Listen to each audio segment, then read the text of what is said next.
I'd like to go ahead and call to order this public hearing on the extension of the instructional support levy. Let the record show that all board members are present for this public hearing. And Dr. Murillo, I will turn it over to you. Thank you, Mr. LaFrola. At this time, I'd like to introduce Mr. Dean Wilson, who will set the stage for our public hearing. In fact, we have two. He's waiting. The first one will be our instructional support levy extension. So, Mr. Wilson, the floor is yours. Thank you, Dr. Murillo.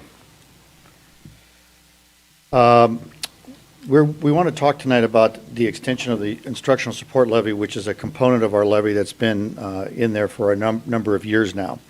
It was established by the legislature in 1990, and what it does is it provides school districts with additional resources for instructional costs. It's funded by the local property tax or an income surtax. The district does not have an income surtax, so it is funded by property taxes, and it does provide the general fund additional spending authority. So the Council of School Board originally enacted this in 1990 and is renewed by the voters in 95, 2000, and in 2005 for a period of 10 years. An amended instructional support levy was approved by the voters in 2012, and that was effective through June of 2016. And then the board, they extended the instructional support levy themselves in January 2019 through June of 2026. And what we're talking about tonight is extending it from 2027 to 2031. Extending the ISL, so there's two options that districts can look at. A simple majority approval by voters is required to extend the levy for a 10-year period. We did so in 2005, and it passed with about 60.4% majority. And in 2012, it actually went up to 67% approval. The other option is that the legislation allows boards to approve an extension to the ISL for a period of 5 years, and then they'd have to renew it every 5. This can be challenged if enough valid signatures are collected. District management is recommending that the board consider option B, which is the board extend the instructional support levy. Vast majority of all districts who have ISLs routinely go this route. The fees for holding a special election will cost the district an estimated $13,000, and that just seems like a waste of money to pay our good friends at the county. The district generates about $4.3 million of spending authority that can be secured through 2031, and that $4.3 million will actually increase every year as we go on. District voters have consistently approved the levy in the past, as I mentioned, in 2005 and 2012, and the property taxes do not increase under either option. So it would just be a status quo of our property taxes. And as you know, in the last 2 years, our property taxes have actually gone down in the Council of School District. So that is my spiel for you to consider extending the instructional support levy later tonight, and I would be happy to answer any questions you may have. Thank you, Mr. Wilson. Any questions from board members?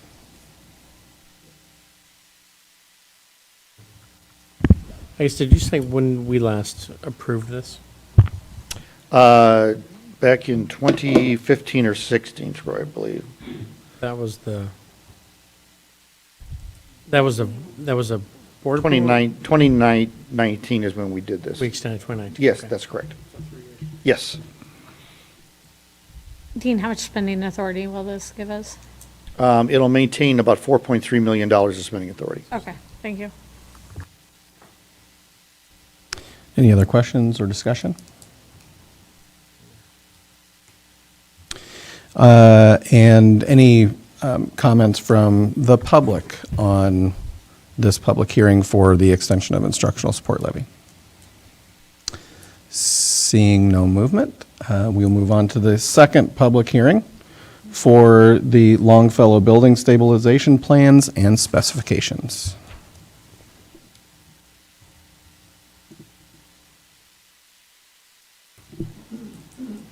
Thank you. I want to introduce Greg Steeren, who is a principal at BCDM Architects. They were the architects that originally worked on the Longfellow expansion. What we have going on there is we have a new part of the building that was connected to the old part, and it's coming apart right now. It's moving away. And so we need to address that, and that is what Mr. Steeren is going to talk with you tonight about. Greg?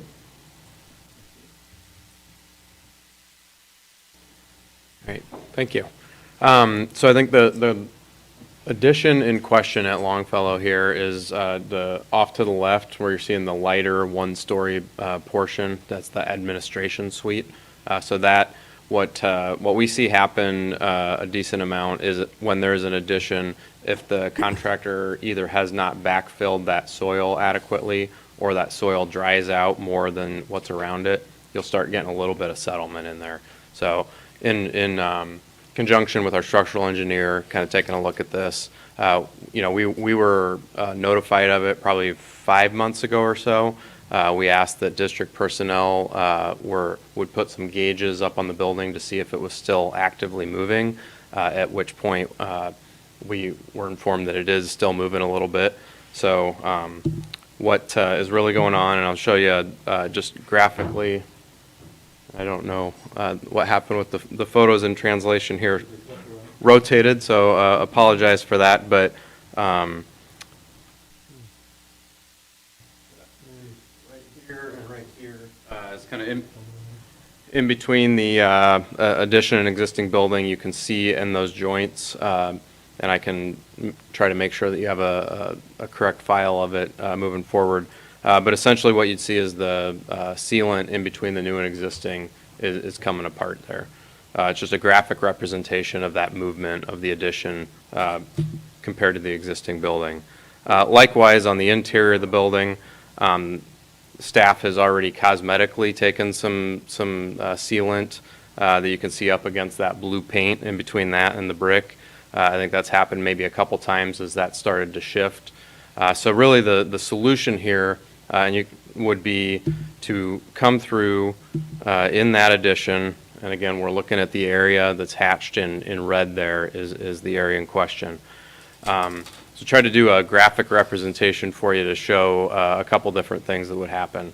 The poly kind of foam fill underneath that slab to raise that's probably about a 3/8 of an inch raise. So it's not really that much, but it does start causing cosmetic problems. And if that's starting, if that gauge is showing that it's still moving, we want to be able to get in there and address that before it gets worse. So the slab itself would be lifted with that polyfoam. Then the footings as well, we would look at taking what's called a helical pier. So graphically there you can see that kind of gets installed down under the existing concrete footings, and that helps stabilize those as well. There's also just drywall cracks from the moving in the teacher's workroom, and then that whole area in question being painted carpet, because those polyfill and helical piers that could get relatively invasive in that existing concrete slab. You need to drill through there to be able to get that down in there. So the cost estimate that we'll see would include a polyfill, the helicals, the drywall repair, painting all of teachers' workroom, conference, and office with carpet in there, as well as sealants on the interior and exterior to fix all of that. Now, the majority of those helicals are anticipated to be on the outside of the building, but a couple of them might need to be on the interior as well.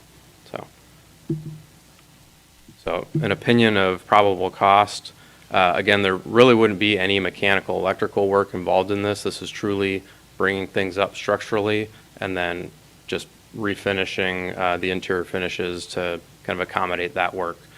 So we would anticipate that to be around $95,000.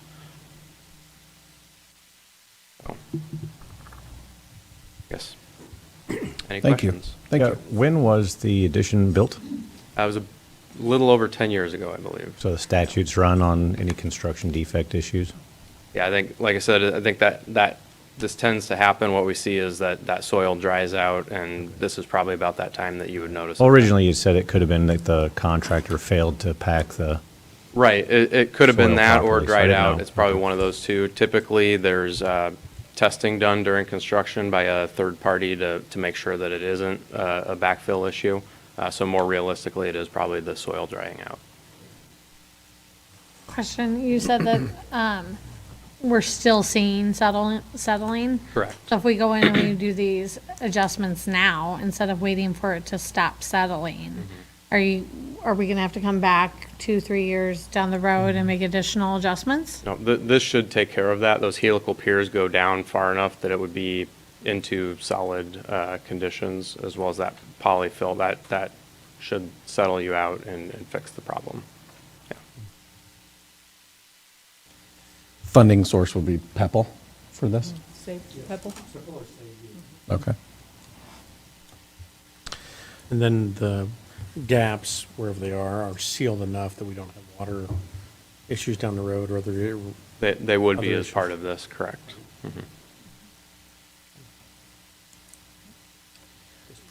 Thank you. Okay, thank you. And any comment from the public on this Longfellow project?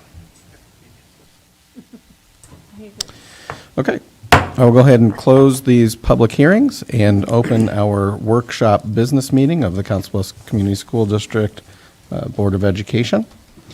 Mr. Wilson, please call the roll. Mr. Kazire. Present. Mr. Arthur. Here. Ms. Shudek. Here. Ms. Myers. Here. Mr. Peters. Here. Mr. Tripp. Here. Mr. LaFurla. Present. And now, if you can, please join me in a moment of silence, followed by the Pledge of Allegiance.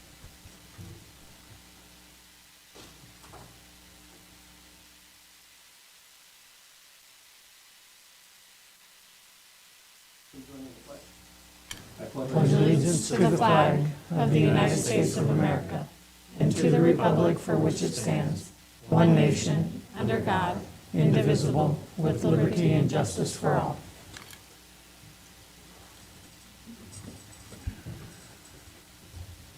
Thank you. Next, we have approval of our agenda this evening. Is there a motion? I'll move that the board approves the agenda as presented. Second. Thank you. We have a motion and a second. Any discussion? All those in favor signify by saying aye. Aye. Opposed? And the agenda has been approved. Next is approval of our minutes from the closed session and regular business meetings of May 23rd, 2023. Is there a motion? I can move that we approve the minutes from the closed session and regular business meeting of May 23rd, 2023 as presented. Thank you. Second? Thank you. We have a motion and a second. And any discussion on the minutes? All those in favor signify by saying aye. Aye. Opposed? And the minutes have been approved. Next is public participation. This is an opportunity for members of the public to address the board regarding agenda items or other matters of concern. We did have one individual request time this evening. Lacey Wadazeski?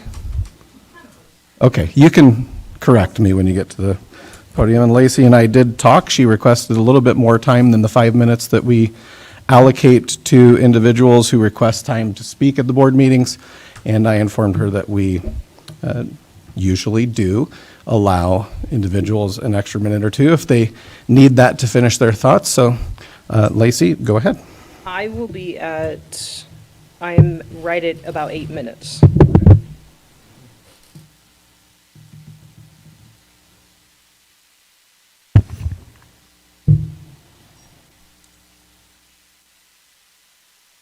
Can I move this up here? Is that okay? If I move this computer on the top right here? Will that, Mr. Stile, will you help is her, that please? okay? Is that all right? Just put it right up here. Does that work? Doesn't work? Fine, perfect. All right. Lacey Wadazeski, that is the last name, so you can just stick with W if you would like. I want to first quickly just give a reference that we can come back to, but we'll take it kind of schoolish. And according to the dictionary, the word yours means simply something which belongs to you. The word mine means something which belongs to me. I want to read a few books that actually have been banned in schools across our country. Of Mice and Men, due to its use of profanity. 13 Reasons Why, because it deals with teenage suicide. The Catcher in the Rye, due to profanity and premarital sex. Charlotte's Web, because talking animals are, quote, blasphemous and unnatural. Now I would like to read a few of the books that are actually in my child's school. And I will actually have you plug your ears, please. Thank you. My daughter wanted to come, but I will not allow her to listen to this. Rick, it's about a boy. He attends a Rainbow Spectrum Club and meets kids of all different genders and identities. He gets uncomfortable throughout the book when his friend explicitly speaks about girls in a sexual way. A Girl's Life Online. It's about a 13-year-old child who meets a 23-year-old man on the internet. She decides to sneak away from her family to meet him in a hotel room, where the book depicts actually several pages of pedophilia behavior. The Full Spectrum, a new generation of writing about gay, lesbian, bisexual, transgender questioning, and other identities. Page 33. The internet was a place of sexual exploration for me. I didn't even know how gay people had sex until I looked it up on the computer. This was something they never taught me at Catholic school. At first, I would only talk in chat rooms and look at pictures. Eventually, I graduated to the phone. I would call strangers that I met online, but usually got freaked out and hung up on them mid-conversation. One St. Patrick's Day when I was 16, I decided to take the ultimate plunge. I was going to meet a man from the computer in person. I talked to him for several hours, and he described himself as very good-looking and only in his early 30s. He seemed nice in early 30s, wasn't really that old. He kept asking me to meet him. I declined numerous times, but my curiosity got the best of me, and I finally agreed. Next page actually talks about how this child was molested in a park by this 30-something-year-old man. And it gives a description of that, but I will forego that due to my time. Page 102, which is another poem. During Japanese class, in which we do nothing, my best friend Danielle writes things like, Alex is gay, Alex likes cock, and email Alex for hot butt sex, all over my folder. I laugh, but only because I know it's true. Coach Waters of the varsity volleyball team makes a joke about one of the players spending too much time on his knees. Everyone laughs because sucking dick is funny. Full Spectrum. Fade. It's a book about high school students who get date-raped drugged by their own teachers. Due to time, I'm going to not read some of it. It gives graphic sexual depictions of teachers intending to rape their own students. Before I had the words on being a transgender young adult, this book, full of gender dysphoria concepts, how sleepovers are the time to experiment with boys kissing boys and girls kissing girls, how much it costs to get top surgery, all the parts of the vagina, how to put a tampon in, where hair grows, how having testosterone injections lessens your overall sex drive.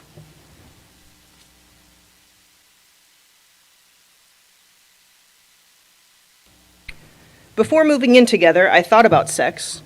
I never had a desire to own a prosthetic device for sex up until that point. That's 5 right now, I'm sorry. I'm sorry to interrupt, that's 5 right now. Yeah, that's fine, I got it Just approved. to let, no, I'm just telling Okay, you. okay, understandable, sorry for taking that wrong. All natural bodies interacting was my go-to. So he told his friend Amy, they looked it up online. Oh, what about that one, Tina giggled. As we pulled up a website that featured more color options than the last website had. She was pointing out an 8-inch neon green prosthetic cock. I laughed along. There were some that could do magical things like 3-in-1. You could pack, pee, or play. Pack was to create a bulge in the pants. Pee refers to the ability for one to urinate. Play usually means penetration or sex of some sort. We all were amused. I'm going to skip a couple things just due to time. But you guys ought to read some of this. I had a very limited budget. I didn't want to spend more than $75, but it came very clear that I would end up with a neon pink thing for that price. So they continued to look. After looking at a few other queer sex toy sites, we found a list of popular hard prosthetics for trans men. The Doc Johnson was recommended. I don't know what I was looking at, but it was what it was, a giant dong on the small computer screen. We were huddled around the image and scrolled down to the details. It had several tones, and I chose a realistic-looking tone for a pasty white person. One with faint pink veins. Didn't look too big or too small, maybe 6 or 7 inches. I never had any interaction with a cisgender penis, so I had no idea what was considered normal. Tina assured me that it was, so she'll have it shipped to school. It actually goes on for several more pages descripting sex toys that they're looking at online. I am going to assume, because it also was for me, I don't read trash like this, I don't read stuff like this, but I'm going to assume for some of you guys it was probably a little uncomfortable, inappropriate, too explicit, dirty, disgusting. You're right. It was all of those things. Yet these are the books you're putting in my child's school. They have access to these. This is all I had time to prepare for. But there's more. With the click of a button, that's all they need. Most of these are actually available in electronic versions. So you don't even have to have the actual book. You could read it just right at home on your computer, tablet, phone, without parents even knowing what they're reading.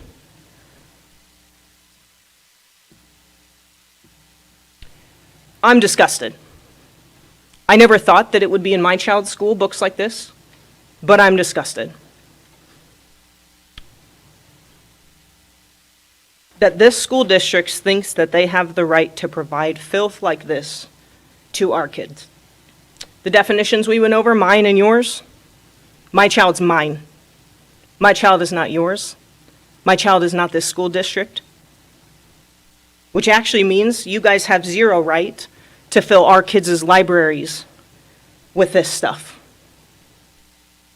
It's unacceptable. I won't tolerate it. Profanity that's in this book, pedophilia, gender dysphoria, child rape, child molestation, flat out distorted agendas that are being pushed onto our kids for a school district that we actually pay for. So, finishing up, I'll continue to send my emails. This whole last year, I did it the entire year, so that's fine. I'll continue to send emails, make the phone calls, come up to school if I have to. There's a TV program called Flashpoint. Don't know if anyone's ever heard of it, but it's really great. You should check it out. It's really the only truth on TV nowadays. But anyways, Gene Bailey, he made a reference to this past weekend how, kids get on the playground and they draw a line in the sand and they double dog dare all the other kids to come and cross the line, kids playing on the playground. I am here tonight taking time to prepare and taking time to come here today to speak to you guys to let everyone know that I have drawn my line in the sand. I will continue. I will come to every single school board meeting if I have to until you guys stop crossing it. Thank you. That concludes the public participation portion. We'll move on to the superintendent's report.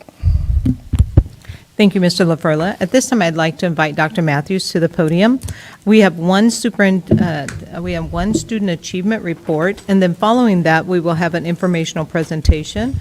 At that time, we will have a presentation from the Iowa West Foundation, and then our athletic activities directors will present second. So, Dr. Matthews, the floor is yours. Thank you, Dr. Murillo, and good evening, Board. Good evening. I appreciate the opportunity to share the results of our spring math assessments with you this evening. As a quick reminder, you've seen this a few times this year. I just wanted to provide the overview of NWEA MAP. It is administered 3 times per year in grades K-10 in reading, math, and then science for 6-10, also 5th grade at the winter assessment time. And it really does provide that roadmap for teachers and administrators throughout the year to make those individual student and classroom decisions as well as at the school level. And then now at this point, we really reflect on where we are in terms of the year that we had and our curriculum implementation and adjustments we might need to make for next year. And again, we look at the measurements of overall performance and as individual student growth when we are reviewing this data. This is all aligned to our work with district goal number 1 to approve academic achievement, and we're really looking at 3 different targets when we review MAP data. We're looking at that overall proficiency, and our goal is that by 2024, 80% of students will score in the average, or high band on MAP. And just as a reminder, there are 5 bands overall. So when you have an evenly distributed test like MAP, you would expect there to be about 20% in each of those. So we're trying not to have that 60%, but to get 80% in those top 3 bands. We also have that stretch goal of 60% of students achieving their individual growth targets. Again, MAP says 50% will and 50% won't, based on how those growth targets are predetermined, comparing them to other students within their range. And then finally, because we believe every student can learn, we have that goal of 100% of students demonstrating some growth. So, some exciting news. We'll mostly be looking at our fall to spring results this year, and we did see increases in 2 of our 3 areas from fall to the spring testing window, and that's the first time that we've seen that, which might actually be surprising, but we'll go through that a little bit. So starting with math, we are very pleased to have almost a full % increase from fall to spring, and those smaller incremental increases are really more sustainable, so it's nice to see that gradual increase, and you'll see long-term that we've had even more increase than because of those smaller incremental increases. Last year, fall to spring, we were down just a little bit. We dropped about 0.3%. So to see this increase was very exciting and definitely evidence of the hard work everybody's putting in. This graph does speak to those results over time, starting in spring of 2018. That was our first administration period. You can see really pretty nice steady trends upward from that first period in spring of 2018. We were at 50.77% proficiency, and spring 2023 we are now at 59.19% proficiency. And I just thought this table was a nice way to show that we are seeing those very steady 2 to 3% increases each spring, showing that systemically we're making those adjustments and improvements to our math curriculum and to that universal tier.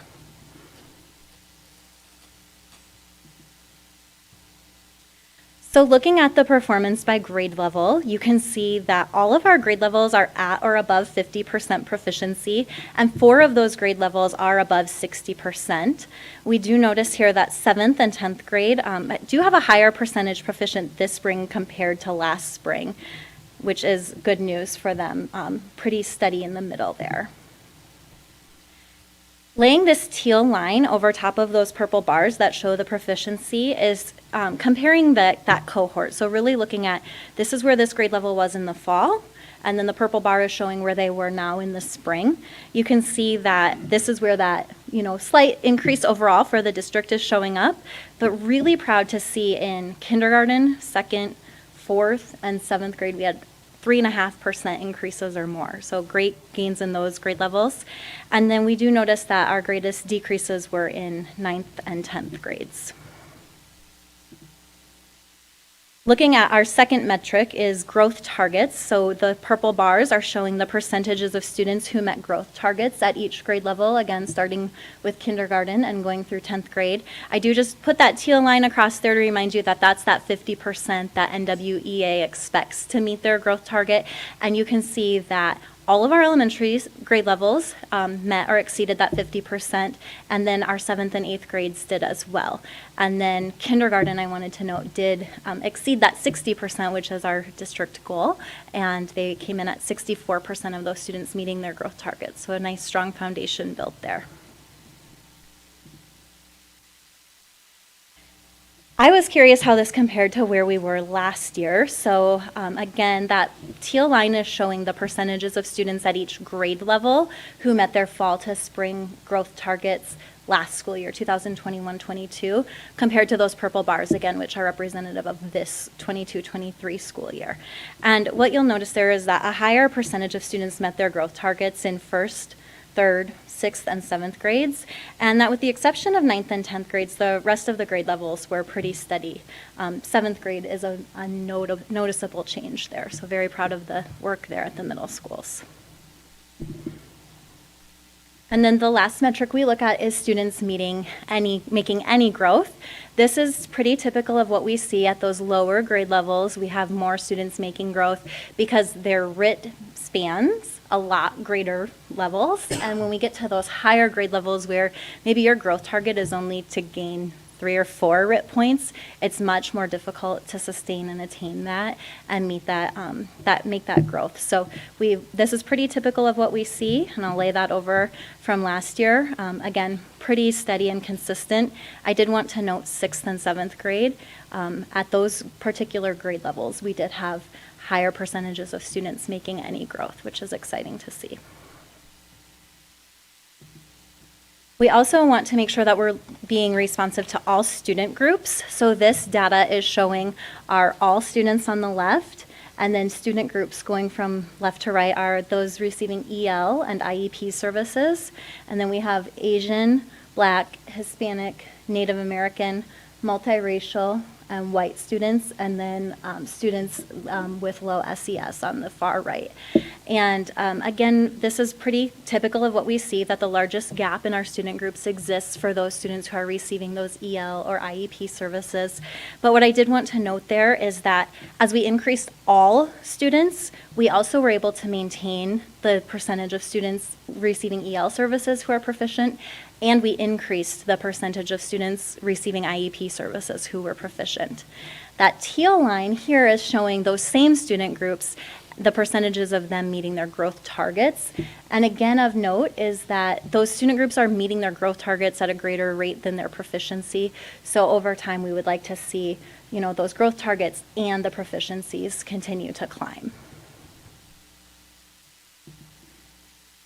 That leads us into reading. So this is 2 of 3 where we see an increase.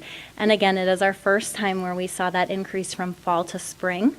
And so 0.63% may not seem like a lot, but it's great to see that we are moving in the right direction. Last year at this time when we were looking at fall to spring, we were looking at a negative 1.7%. So just very pleased to see that we're sustaining where we were in the fall and adding to the percentage of students who are proficient. Again, looking at that data over time, starting in spring 2018, and our longitudinal graphs are getting harder and harder to see every time we have another map administration window. But what I really noticed here is that we're really starting to see winter to fall pretty consistently, winter to spring, we're pretty consistently decreasing. And we are starting to analyze that, hypothesize about that a little bit. And we know that we have a little bit of testing fatigue by the time May comes around. We're coming right off of ISASP. And so just figuring that out a little bit, motivating students to push through and try their best one more time for us, because we're seeing, that fall to winter climb. We did see a little bit of an increase from fall to spring overall, but trying to tackle that dip at the end of the year is really going to be an area of focus this year. Looking at spring results over time for ELA, they don't tell quite the same story as math, where we saw those very nice steady increases. But what I do want to point out here is that we are still over 2% higher than we were when we first administered this in 2018. We're over 2% higher than we were last spring. We're really rebounding. You can see where we started to drop a little bit there. So heading back in the right direction, very positive to see that. Again, looking at those proficiencies by grade level from kindergarten through 10th grade, and then the district average on the far right, what we notice here is all grades but 1 are over that 50% mark, with 10th grade coming just under.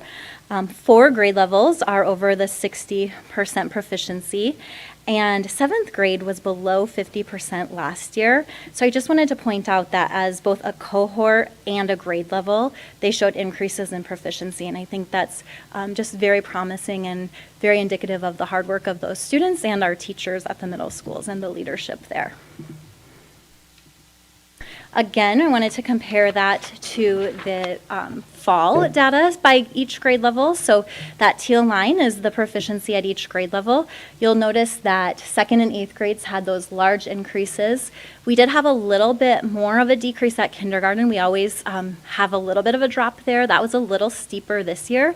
But in contrast, first grade held strong, where last year we saw a little bit more of a drop there. So they're leveling out there at those grade levels.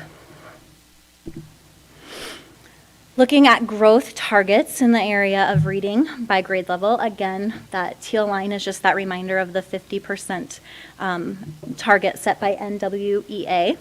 And what we notice here is that it's very similar to last year, where we had kindergarten, second, and eighth grade exceeding 50%. That has been a trend and a pattern. So really dialing into what's going well there. And then we also notice that they are very close and approaching that 60% mark. So that's exciting. We do recognize that we have several grade levels below that 50% mark, and this needs to be an area of focus. We know that when students hit those growth targets and exceed those growth targets, that's where we're going to see that movement from those low and low average bands to those proficient bands, and that's really going to just result in strong learning for students and better outcomes for them. So then we also wanted to look at students making any growth. Again, pretty similar to math, except that we see the below 90% start a little earlier in third grade rather than sixth grade like it did in math. Eighth grade is really a strong story here and continues to be very impressive, the work that they are doing there, and nice to see that that grade level was able to show a lot of growth in their area.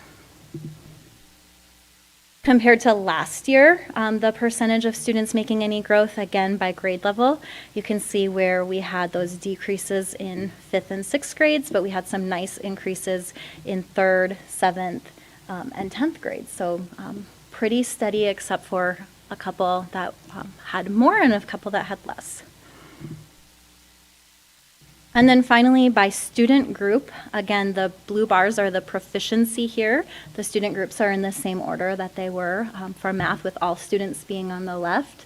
And then the students receiving our EL and IEP services, once again, showing that greatest gap between them and all students. This year, we did have a greater percentage of students receiving IEP services who met their growth targets compared to last year. So that's exciting. We know that's going to help us close that gap between them and the all group. And again, it's very similar, where we're continuing to see EL and IEP students receiving those services maintain or increase their proficiency a little bit compared to the all, but we're working to continue to close those gaps. We know that's why they're getting those services. As far as the growth targets, again, they're meeting growth targets at a greater rate than their proficiency to help close that gap. So that leaves one area. I already had a spoiler that 2 of our 3 areas saw increases. So in the area of science, we did see a decrease. It seems like a drastic decrease, but I'm going to share with you that this is still the area where we have the highest percentage of proficiency, coming in at 60.28%. And we see this decrease from fall to spring pretty consistently. Last year, we were looking at a 2.42.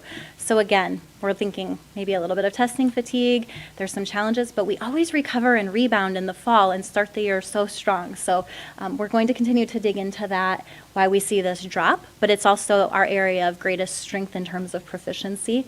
We did implement new curriculum 612 for science this year. We see that sometimes too with the new implementation, that you might see that little bit of a slip. So we'll show you a little bit of data over time.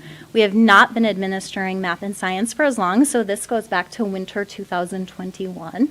And again, you see pretty steady. Everything is right at or above that 60% proficiency, which is it's a great place to be when we know that that's even distribution for those top 3 bands. We want to keep pushing to get to that 80% goal, though.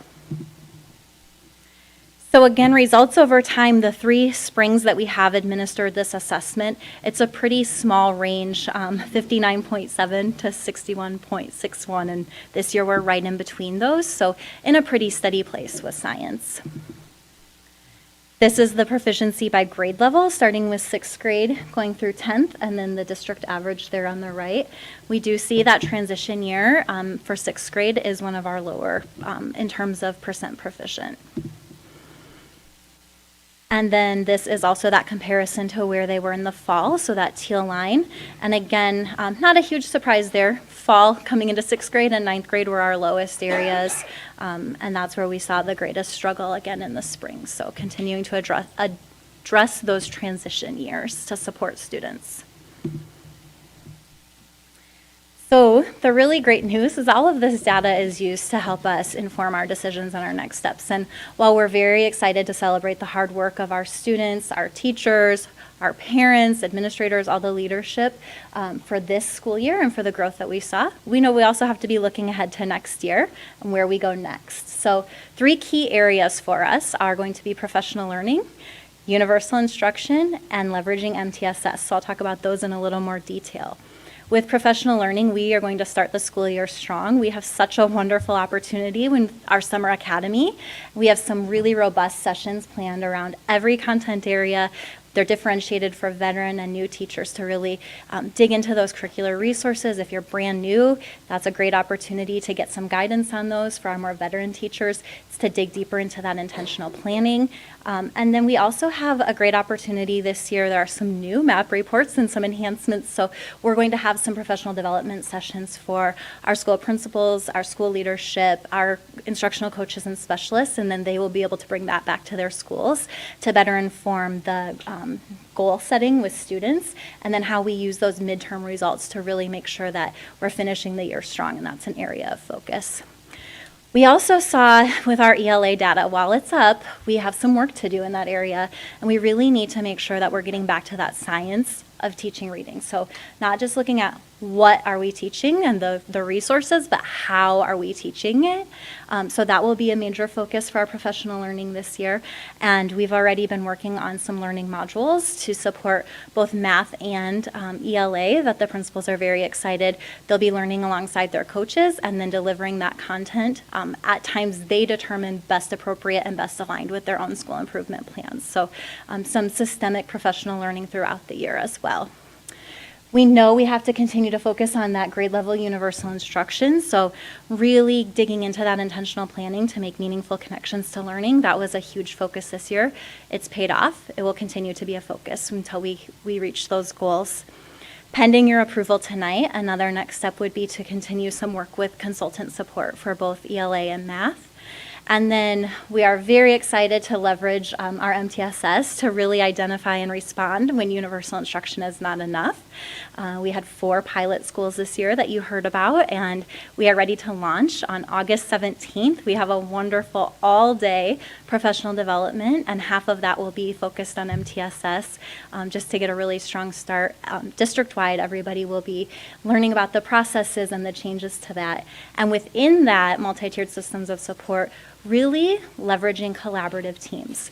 We know that teachers are one of our greatest resources, and that putting their minds together to really dig into those 4 critical questions of the PLC to figure out what students need to know and be able to do, to be analyzing that data, planning those responses when universal tier isn't enough and students need more enrichment or more support. They need that time carved out in their day, so really being able to focus on how we can prioritize that at all levels, elementary, middle, and high school, has been a priority as well. So those are some next steps we have planned to respond to our data this year. With that, I would be happy to answer any questions you have. Thank you. Any questions from the board?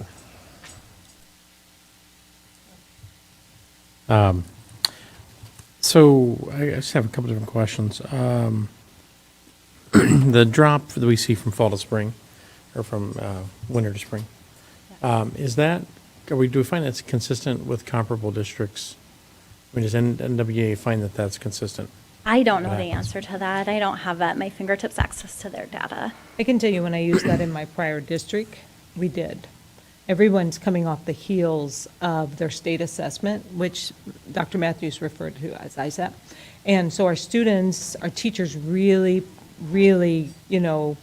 garnish everything they can to help our students do a great job on our state assessment. And then right behind it, is the next assessment, which is adaptive, that challenges them. And especially at our high school level, our students are just like, so we've been talking about how can we change our schedule in some way. At one point, we put MAP in front of the state assessment. And we had a better result that year, but then our state assessment then is the one that so it's which comes first. And really for us to continue to monitor at least some of the domains and the strands inside of this is helpful for us, especially in looking at our curriculum and our alignment in the curriculum. And that really gives us good feedback. And so I don't know, as long as we have a state assessment, I don't know how we figure out the end of the year. But I am really pleased that our students give their best effort. But we do struggle with our high school students who are fatigued by then. They have also been doing AP exams, they've been doing all of that, the concurrent, and getting through their college courses, and then I'm adding. And so that's really been our struggle, but we do still find value in it.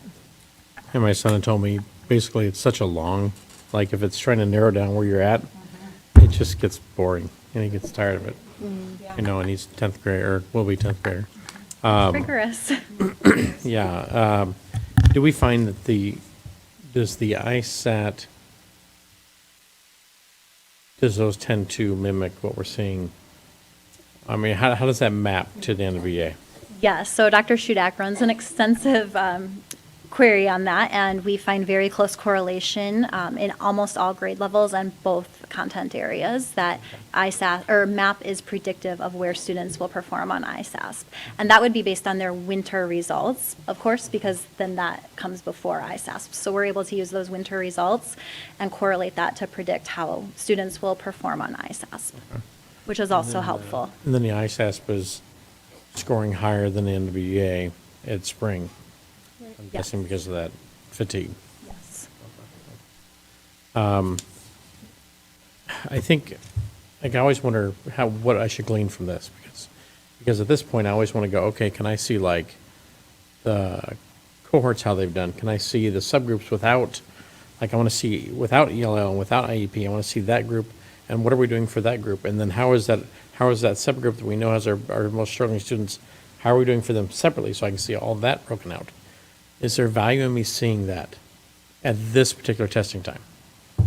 I think the value for our schools to see that, they really dig into the data and they look at it. And when we do our data consults, they will talk about each one of our student groups.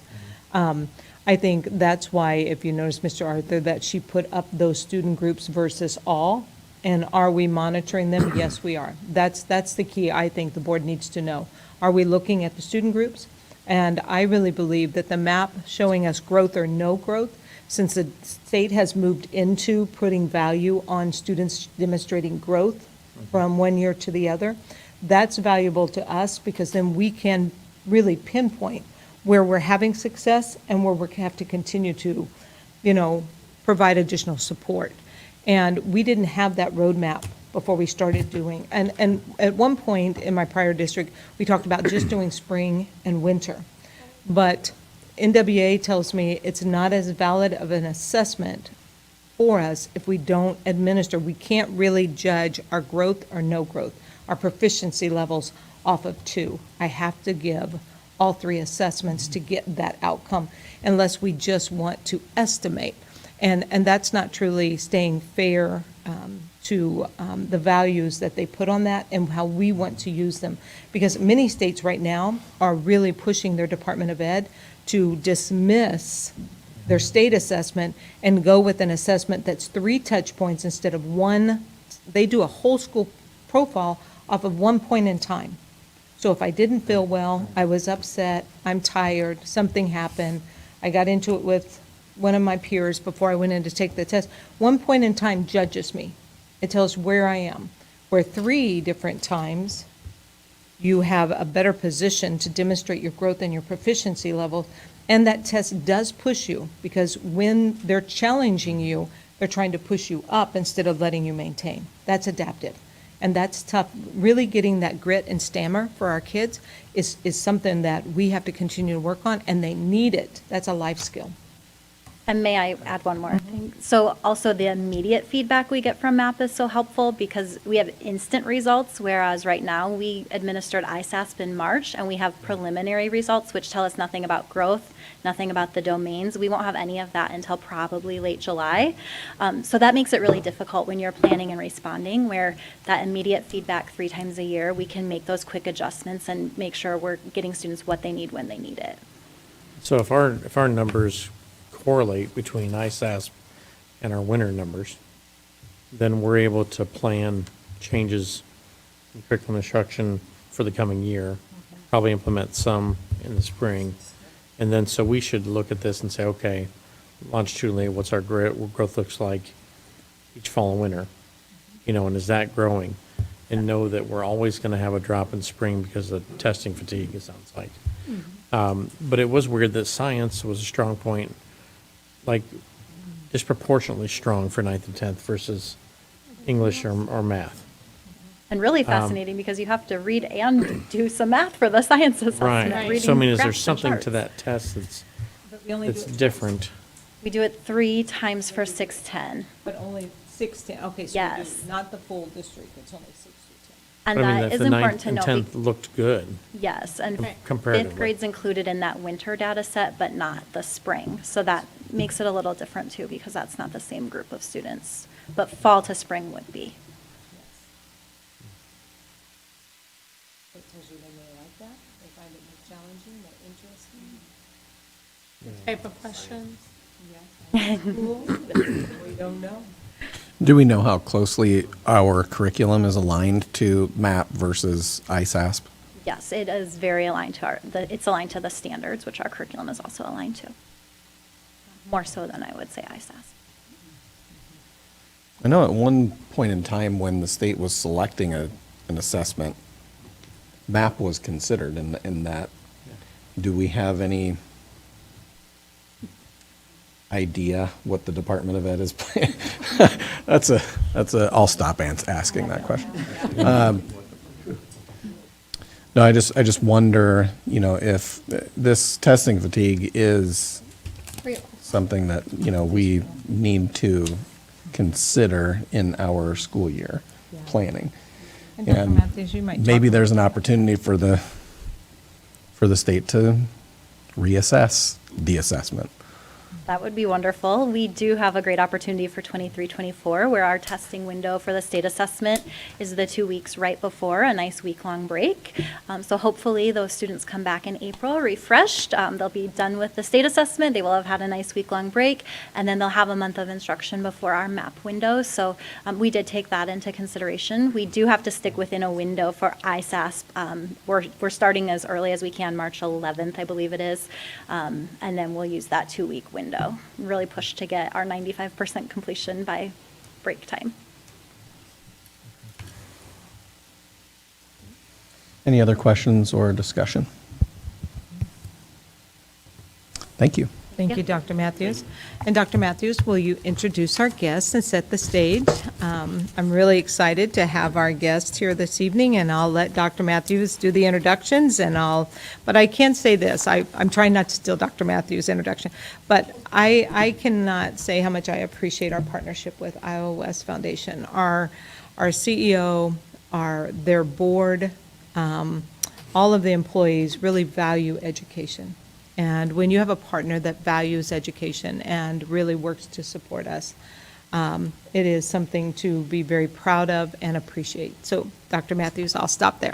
Thank you. I echo your sentiments. It's my pleasure to introduce Brenda Mainwaring, President and CEO of the Iowa West Foundation. And she's going to talk tonight about our partnership in providing that preparation, access, and completion of post-secondary attainment.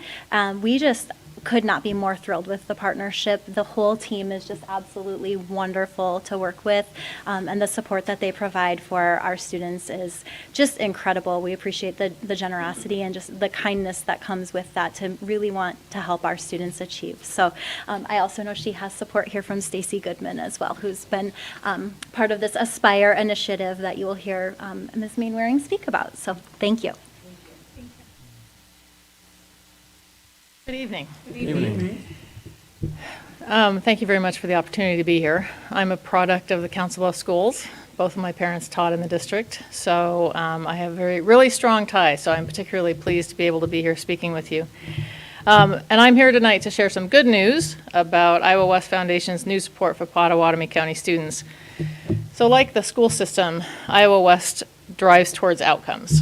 Among those are opportunity, providing on-ramps to personal achievement, and financial stability, helping neighbors meet basic needs, but also secure their future.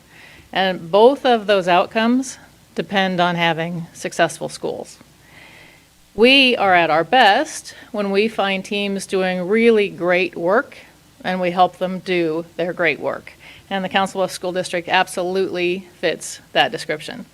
Dr. Murillo and the team are creating opportunities and pathways to financial stability with a Diploma Plus One Pathways program. Those pathways help students see a future for themselves in Council Bluffs. And that is exactly the kind of work that we want to support. So recognizing that you, all of you, are the experts in understanding your students' needs, we asked Dr. Murillo, how can we help you with that? Based on those conversations, Iowa West Foundation will provide $275,000 in the next school year to expand Plus One Pathways program through support primarily for a variety of individual student needs. Our hope is that more students will complete your program, especially those who maybe never imagined in themselves achieving anything beyond high school.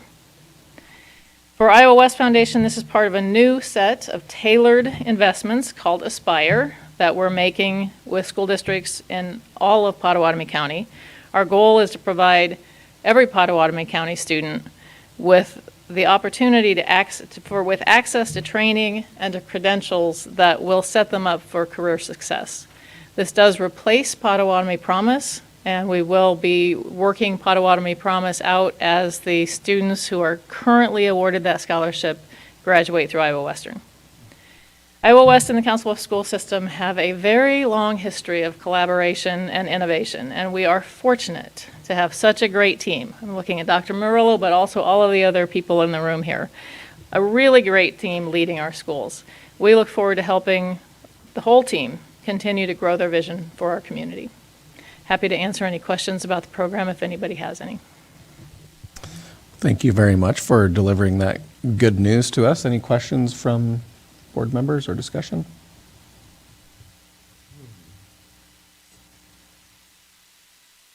No questions, but thank you very much for your partnership with not only our district, but throughout the districts in the community and all the work that you do for our area.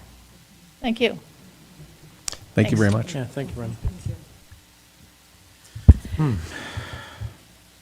And now our final presentation, I'll ask Mr. Hamilton to join us at the podium. He will introduce our activities director. This evening, we will be presenting on our extra and co-curricular activities. This is our annual report. So, Mr. Hamilton, the floor is yours. Thank you, Dr. Murillo. On board, I'm pleased to be here tonight to present some information about our extracurricular and co-curricular activities, including clubs. Before I do that, I wanted to take just a second to celebrate some really good work that we've done over the last year. When I say we, in collaboration with Dean Wilson, the activities directors, Gary Murillo, and then Emily Warren before she left, we have been working this last year to create a coaches and directors handbook and activity fund manual. The reason why we created this is we wanted it to be something that we were consistent within the district to which how we were doing things. We wanted our coaches and our staff to be knowledgeable about the procedures on everything from how do I get a bus to how do I do proper fundraising to make sure we don't get in any trouble, and to really make sure that we have clear communication, not just between staff, but it helps for clearer communication with our parents and our stakeholders. So that handbook will be going out to all coaches within the next couple weeks. We actually just finalized it today, was the last walkthrough, and I'll be sharing that with you guys in Friday Notes very soon. So that being said, the reason why we look at Goal 4 is to ensure each student is supported and connected. Part of that is, the reason why is studies show, and even our data shows, that students that are connected to schools, whether through extra or co-curricular activities or clubs, have a higher academic achievement, not just test scores, but their overall grades are higher. They have higher attendance rates, so they come to school more often. And then they have a higher sense of engagement. So when you ask kids if they're involved in school, when they're involved in those extra activities, they own it more. It's their school. It provides more ownership.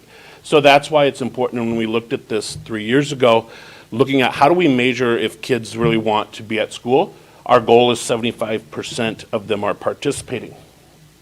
That being said, the 3 ways that we measure this is we have 22 sanctioned athletic teams in our high schools. Last year, I'm sure you all remember, there were 21. This year we added girls wrestling, which I know you all know about, but that was an excellent addition. So we're always looking to add more as much as we can. We have 17 extra co-curricular activities. These are your drama, robotics, orchestra, speech, those activities that students participate in. And then this year we had 50, between the 2 schools, we had 50 21st century clubs. This is up just 1 from last year, which is great. You may remember when we do 21st century clubs, this is really driven by student interest or staff interest in an activity that they want to participate in and do either on a weekly or bi-weekly basis throughout a semester at school. And I provided very detailed information, I forgot to say this, to you all in Friday notes, so you should see that actually in the board report as well, from our activities directors that go over a 4-year trend and on each activity and how many participated. So that being said, I asked our activities directors to come up to present tonight to talk about some highlights of their year, some challenges, and then the focus for next school year. So at this time, I will ask Mr. Novotny from Abraham Lincoln to come up and present. Thank you, Mr. Hamilton. Happy to be here, year 18, so moving on. Tim referred to the report. I want to give some credit before I start. Angela Leslie, who has moved on to a new position in the district. My administrative assistant helped me with this, and all the coaches and sponsors. Those last 3 pages of highlights, I look over them and make sure they're correct, but they really add a lot of that. They are truly experts with that document, so give them all due round of applause that they deserve the credit. Some highlights this year, 844 kids at Abraham Lincoln High School were involved in something, extra co, and I think that's a really good number. It comes out to like 69.1% as the slide shows, but we understand the goal next year is 75. So one thing we will be doing is looking at that group of kids that aren't 844 and trying to analyze, what are they connected to school? Maybe they are. Maybe they're out at Iowa Western in welding, or maybe they're a student like Kyle Sorensen, one of the best athletes at Ale, but just doesn't participate in anything because his hockey takes over 12 months out of the year. We have 3 students like that who kind of count against that number, but really are still connected. So we're going to analyze that percentage that's not in activities and really see how we can reach them through surveys, talking to them. Maybe we can offer different 21st century clubs, what have you. Some other highlights. Last year I bragged a lot about our team success. We didn't have a team title this year in the MRC, even though we were very close in many sports, but we did have multiple conference champions, all conference status, all state qualifiers, all state participants, and again, it's all in the document. The third highlight, our Clio Award. If you don't know what the Clio Award is, Ale, the most outstanding group, a real good shout out to Dirk Waller, our speech coach, 5 all-state individuals in speech. More than any school on this side of the state, including the Des Moines area, if you look at on the state speech website. So they had a tremendous year in speech. That 4th bullet, something that, as a college athlete in my day, one of our many goals we have, our coaches, is to, if student athletes or kids in activities want to keep doing those activities beyond high school, they should have that opportunity. And if it helps them get an education, that's great. We had 22 seniors signed this year in different sports and activities to play at the collegiate level. And then, as you can see, we had many, many different state awards, national awards for all of our co-curriculars. Challenges, I like to think of the word challenges as things that we are continually going to try to work on. And the first 2 bullets, if you think back a year to this night, I talked about the 2 because they stayed on the sheet, because they'll be on every year. Because I think, and our coaches and our activity sponsors think, these are 2 very, very important things to have a strong activities program, a strong athletic program, and strong individual programs, whether it be sports, music, speech, what have you. connecting with the youth, the first bullet. So ways we continue, we have camps. You'll see if you pay attention to our social media, our camp turnout since COVID has been outstanding. We've already had our basketball camp, we had soccer camp, this last week had wrestling camp, we have several more coming up in July. We have youth nights at all of our events, try to get the youth up there, give them a free t-shirt. We have High Five Fridays. I mean, anything we can do to connect our youth to our activities programs so that they get bought into Abraham Lincoln High School. And in the world of open enrollment and students being able to leave and come as they wish, that is huge. Culture, you hear the word culture and everything now these days, but it's true in activities and athletics and whether it's whatever it is, coaching, the kids, and the parents and community. When you have those three working together, things aren't always smooth. There's rough times and when you're talking about activities programs, but working together, understanding each other, that's when you're successful. The third one's a new one for me. It's a new bullet. We've had a lot of consistency at Abraham Lincoln High School in coaching. We have, I think, 5 or 6 new coaches coming up this next year. So that is going to take a lot of my time to working with them. Referring to what Tim said, the book we've been working on, it's a very extensive book, but that's a great resource for a brand new coach who doesn't want to miss something simple like not scheduling a bus and then all of a sudden the bus doesn't show up and you're supposed to be in Des Moines in 2 hours. Simple things like that to really high stakes things like Tim said, fundraising, money, how we work with kids. But that's going to be a great resource for our new coaches. And finally, 2 big bullets and the focus goes back to even to the challenging slide, mentoring and supporting our new coaches. That's a big step for kids. I think about the seniors every time we have a new coach. They're used to their old coach. They might have loved that old coach for whatever reason they gave it up. That's a big step for a senior because they want things done the way they know, and a new coach might come in and be completely different. So supporting those coaches through maybe rough waters, things that aren't going smooth. One thing we're going to do this year is have weekly check-ins, just 15 minutes with me, what's going on? How are the parents? How are the kids? What's going great? What's not? How can we improve? And then continually trying to find new ideas to connect the youth. That's something that, like I said, is ongoing. You have to do that. So those are our 2 focuses, and I'm going to turn it over to Mr. Luke Peterson, the Activities Director at Thomas Jefferson. Thank you, Mr. Novotny, and thank you to the board, and good evening. My presentation mirrors a lot of what Mr. Novotny said, but seeing as though this is my 2nd year now, I learned a lot over 1 year. Tried to delve into as much as I possibly could, be anywhere and everywhere that I possibly could, talking to everything from the students to the parents to the coaches to everybody else in the community that I could think of to try to move us forward. Our highlights for Thomas Jefferson, we had a 4% increase in extracurricular participation. Those numbers, and I'll talk about that a little more later, kind of came in a different wave than I was expecting, but I'll address that here in a moment. We had a boys bowling individual state qualifier. We had a level 1 rating state marching band festival. That's the 2nd year in a row. Last year was our 1st year, so we had a 2nd year in a row for that. We had 27 student athletes who gained an all conference award winner. We also had a boys track individual state qualifier, and we also had multiple college-bound players in football, basketball, soccer, dance, cheer, and bowling moving on to college signing to do that at the collegiate level, obviously to help them with their education there. So we're very proud of those accomplishments, and I expect many more as we move forward. Challenges for Thomas Jefferson. Some of these may look similar than they were last year, and it is similar. It's the same as Mr. Novotny, where we look at these things, and I look at our community, and I look at what maybe the perception is of some of the programs that we have, or maybe that we had, or just the perception of what the program is as a whole. And I believe that that's still a challenge for us to, I don't want to say change perception, but make it more positive, if you want to say, and let people know what the positive things are that we're doing at the school with our coaches, with our student athletes, and how that works. But the other part of that I added onto there is involvement as well, is I think that we struggle a little bit at Thomas Jefferson with getting more people involved in our programs, and that moves on to what the next one is, where we have the availability of these youth programs. It's the things that we need to increase doing, which, like for instance right now, we're really working at that youth program through our COBRA organization, through our Carter Lake organization through these places to give more availability to more students as we go. And as Mr. Novotny was talking about retaining coaches, we're looking at my data, when I've looked at it over the years, we're looking at it a little bit differently, that we're trying to retain athletes. That seems to be a challenge. And when I say retaining athletes, it's over the course of their time at the school. Where I might notice in some of that data, you might notice whereas a ninth grade group in a particular sport, let's say there was 30 freshmen at that group when they were a freshman, by the time they're seniors, there's only 12.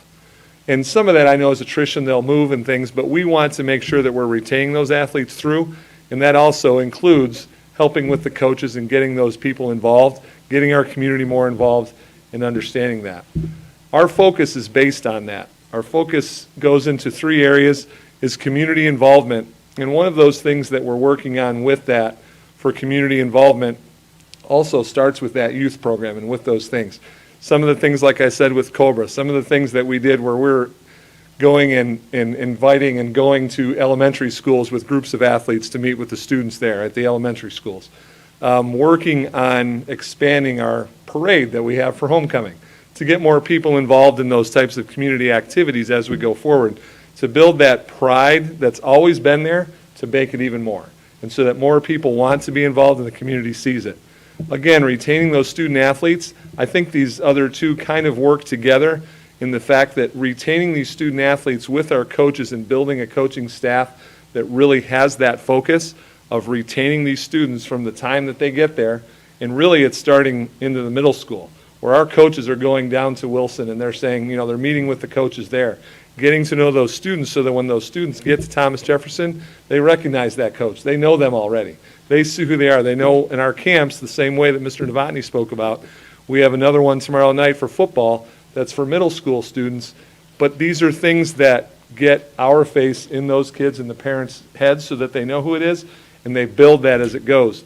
And we're hoping that that helps retain those student athletes as we go. And then obviously they're promoting the opportunities. I still feel like our numbers can rise further and higher based on the idea that more of our students know all of the opportunities that are available. I still believe that we need to do a better job of promoting those opportunities, whether that comes directly from myself or it comes from the program sponsors or coaches. That needs to be something where we're actively recruiting and searching out those students and letting them know what is available, because I think sometimes I feel that they don't really know for sure. Maybe they don't follow our social media feed, or maybe they don't hear it on the announcements, or whatever it would happen to be. But we need to do a better job of being able to let them know what's available to them. So those are the focus that we have for Thomas Jefferson for this year. I think at this time we would be willing to answer any questions that you may have. Thank you. Any questions from board members?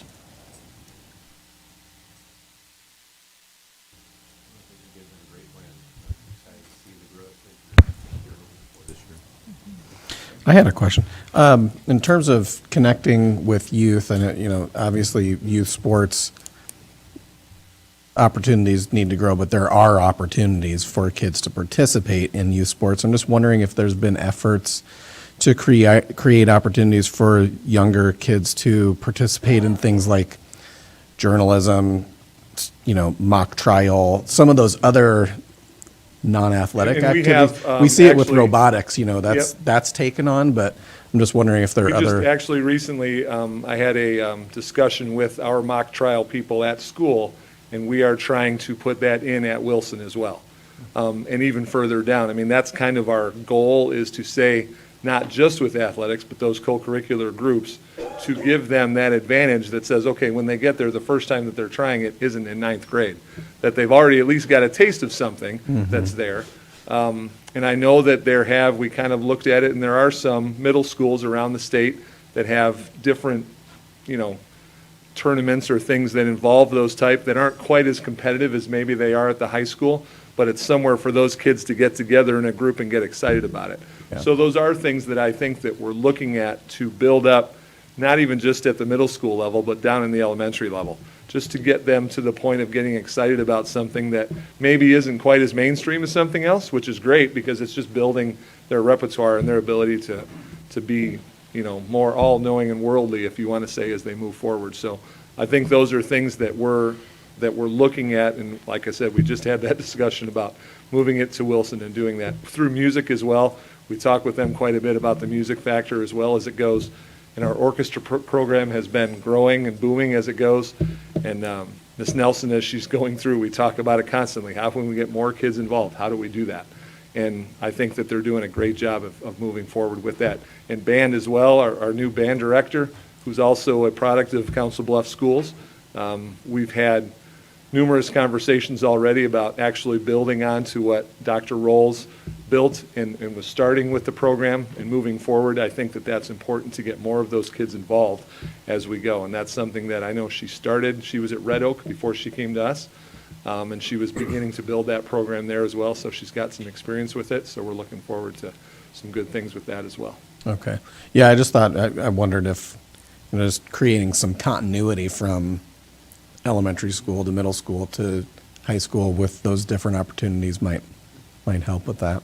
I think you actually bring up a really good point of, with our journalism teachers and with our, whatever, Students. insert whatever is there, really going down to those elementaries using those clubs, because we have clubs at almost all of our elementaries to be able to provide some of that as well. So that's a good thing that I'll pass on to Elaine, our club leader, director.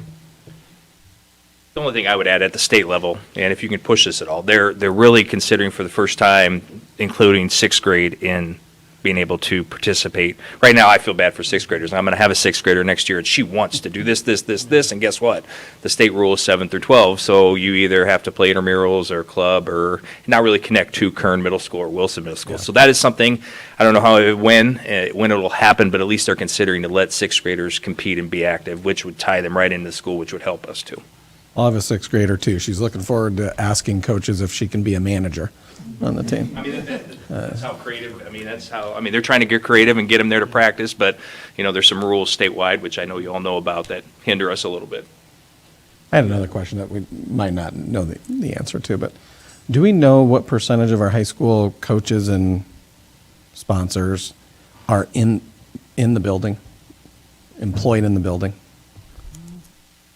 If I had my way, 100%.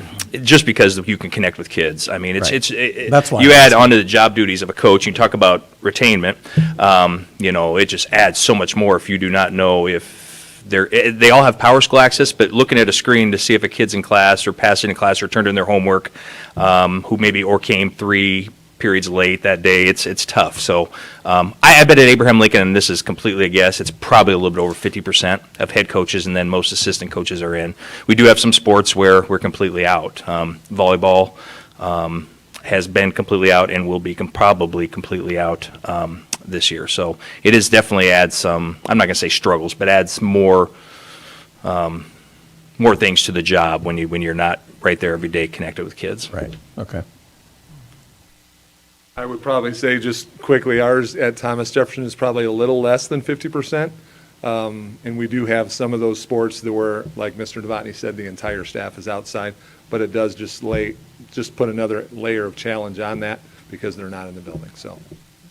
And the benefit to that too is a teacher's time schedule works with athletics. And if you're a police officer or you want to coach, sometimes those, the weird hours of athletics practice in the afternoon, sometimes in the evenings, you have Saturdays, sometimes just doesn't work with sometimes jobs outside. So it is a lot easier to be in the building.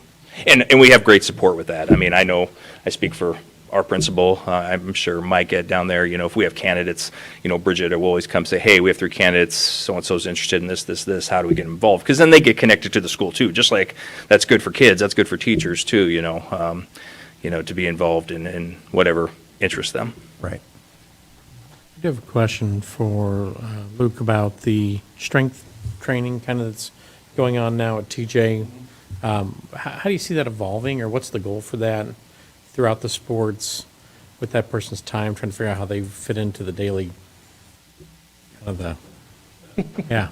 Actually, I think posted today, maybe yesterday, the days are running together. We actually have a strength and conditioning coach position that we want to, depending upon the person, we're pretty flexible in the job description just because we're not for sure who's going to apply, if they're going to have another full-time job or what it looks like. But we want them working with our athletes, and not just our athletes, but any student who wants to come in and do some weight training and strength and conditioning. We want to provide that, so we're using 21st century funds to help pay for that, but we actually have a position posted currently that we're really one of the first. We reached out to other districts to ask them how they do it, and generally it's a PE teacher, somebody there. We want an outside person to come in who has that expertise to help with that. And hopefully, depending upon how this first year goes, we may expand to, I could see doing a Kern AL person who works with the people at Kern into coming into AL, and then a Wilson TJ, but we haven't experienced it yet, so we're just going into that now. I've seen those ones where it's, like Millard Schools, I think for a long time had, where staff could go early and work out, and they were there at like 4 a.m. or something like that. They'd be working out. And I felt like they just really focused on that, strength and conditioning with their staff and with their athletes. And you just saw it was like a culture they had where the people were there. And I don't know if that's something we can ever And we get currently, here, this summer, both of our activities directors worked really hard to coordinate that. So they actually both have people doing that work throughout the summer, but we want to make it more of on a permanent basis. Right, because right now we're using internal, Yeah. but getting that going and, but I hear what you're saying, could it ever be expanded beyond students to staff? And I think once we get our students moving in the right direction, it could be a next level. I think they use some of their Yeah, benefit dollars or something to pay. yeah, but- to pay, yeah, There you yeah. go, Mr. Milborn, did you hear that? Yeah. Okay, good. And really happy with your new medical person, TJ, I'm just saying. So, Thank you. Okay, thank you. And that concludes our presentations this evening, Mr. LaFurla. Thank you. That brings us to our resolutions. We have 3,000 resolutions. No, they're not numbered. They are bulleted alphabetically, and we didn't make it all the way through the alphabet, so there's not that many. What? There are several that could just been on the I consent. hope you read ahead of Growth time. systems, and I'm going to have you show me tonight. Sorry. That's okay. First, we have approval of the instructional support levy extension that we heard about in the public hearing. Is there a motion? I'll do that. Will the board please approve continued participation in the instructional support program as provided in Iowa Code Sections 257.18 through 257.21 for a period of 5 years, commencing with the fiscal year ending June 30, 2027 through June 30, 2031. Second. Thank you. We have a motion and a second. Any discussion? Mr. Wilson, please call the roll. Mr. Arthur, Yes. Mr. Tripp, Yes. Mr. Peters, Yes. Ms. Myers. Yes. Ms. Shudek. Yes. Mr. Kazire. Yes. Mr. LaFurla. Yes, the motion has been approved. Next is approval of a heat pump purchase for Thomas Jefferson High School. Is there a motion? I'll take that one. Make a motion to approve the purchase and installation of a heat pump from Prairie Construction in the amount of $33,975 for the replacement of a unit at Thomas Jefferson High School. Thank you. Second. Thank you. We have a motion and a second. Any discussion on this? Dave's the expert. It's like $9,000 between the rest. Is that just markup cost? That's just, that's a lot. They Installation. must be, 20, they must be, 30% well, they must be wanting the project. project. That works too. That's, And this will be paid from PEPAL. Correct. Okay, Mr. Wilson, please call the roll. Ms. Shudek. Yes. Mr. Arthur. Yes. Ms. Myers. Yes. Mr. Peters. yes. Mr. Tripp. Yes. Mr. Kazire. Yes. Mr. LaFurla. Yes, the motion's been approved. Next is approval of an amendment to the MOU with Iowa Western Community College for next school year. Is there a motion? I move for the approval of the amended memorandum of understanding with Iowa Western Community College for the 2023-2024 school year as presented. Second. Thank you. We have a motion and a second. Any discussion on the MOU? Maybe just share that they amended it to include student tool and supply costs for our HVAC and plumbing academy students who will begin next year. That's a great thing. And kind of sounds like this MOU is the same MOU they use with other school districts that participate in these academies. Okay, Mr. Wilson, please call the roll. Mr. Peters? Yes. Ms. Myers? Yes. Mr. Tripp? Yes. Ms. Shudek? Yes. Mr. Arthur? Yes. Mr. Kazire? Yes. Mr. LaFurla? Yes, the motion has been approved. Before us now is a resolution for professional growth systems. Is there a motion? I can move the board approve the professional growth systems for certified staff, building administrators, central office administrators, and the superintendent. Thank you. Is there a second? Second. And any discussion on the professional growth systems? It's the same as last year. Yeah, it's the same as last year, right? But we just are required to do it each year. It's required by Iowa code. And this is our state tool. Any other questions or discussion? Mr. Wilson, please call the roll. Mr. Arthur? Yes. Mr. Tripp? Yes. Mr. Peters? Yes. Ms. Myers? Yes. Ms. Shudek? Yes. Mr. Kazire? Yes. Mr. LaFurla? Yes. Next is a resolution to revise the employee handbook. Is there a motion? I'll move the board approve the employee handbook revisions as presented. Second. Thank you. I have a motion and a second. Any discussion on the handbook revisions? Just that the CBA came together with the Labor Management Committee to discuss these changes, and from both sides, it seemed to be a very, what the word I want to use is, but collaborative, yes, thank you, situation, and positive feedback from both sides was given. I would want to say thank you very much to Mr. Milborn and his team for really creating a system and a process that allows our teachers to have input and our employees into the handbook and getting good feedback. I really appreciate that, and I feel like that has instilled more trust in our work together. The workers' comp piece, so they're saying they closed this occupational health clinic at Mercy. And so their follow-up visits, are they going to Millard now, or is that still here, but they're calling them to schedule it? I was just Yeah. curious. Let me It's have Ms. odd how it was worded. Yeah, Mr. Milborn explained that to you Sorry to because it finish. was a little wonky because we were kind of surprised with the closure, but I think we're creating a workaround. Yes, so the occupational health location closed at CHI, which was a huge impact on all of Pottawatomie County. So in the interim, we've have an MOU with the West Broadway Health Clinic to be kind of our triage site. And then if employees need follow-up care, at this moment, they do have to go over to Millard's site. However, we are in the process of getting another site in Council Bluffs. Okay. And we should have the details, I hope, worked out by the end of July. So that's exciting news for that. And we are also just met on some telehealth opportunities where employee could call someone and they would kind of do that virtually and then decide next steps from there as well. So that'll help us with our reporting times and also get people quicker care. Thank you. Any other questions? Mr. Wilson, please call the roll. Mr. Tripp? Yes. Ms. Myers? Yes. Mr. Peters? Yes. Ms. Shudek? Yes. Mr. Arthur? Yes. Mr. Kazire? Yes. Mr. LaFurla? Yes, the motion has been approved. Next, we have approval of Bridges K-5 math unit refill kits. Is there a motion? I can move that we approve the purchase of the refill kits to replace the consumables for Bridges Elementary math units as presented. Thank you. Is there a second? Second? And any discussion on this item?